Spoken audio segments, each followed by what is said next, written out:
વરસાદનું મસ્ત વાતાવરણ હતું તો મેં વિચાર્યું કે ચલો આજે પાત્રા બનાવીએ. તો મેં આ વાડીએથી પાત્રાના પાન લાવીને પાણીથી ધોઈને મસ્ત રીતે સાફ કરી દીધા છે. પછી એમાંથી રગ કાપીને મસ્ત વેલણ વડે ફ્લેટ કરી દીધેલા છે. અને ચટણી માટે મેં થોડી આંબલી પલાળેલી હતી.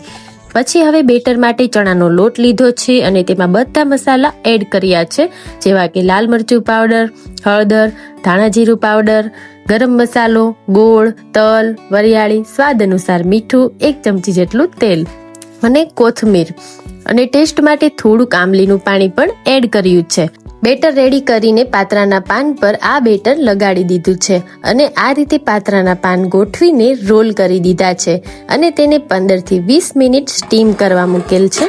ત્યાર પછી ઠંડા થઈ ગયા બાદ આવી રીતે નાની નાની સ્લાઇસ કરીને તેલ ગરમ મૂકીને રાઈ અને તલનો વઘાર કરી ક્રન્ચી થાય ત્યાં સુધી ફ્રાય કર્યા છે અને આપણા ડિલિશિયસ પાત્રા રેડી થઈ ગયા છે.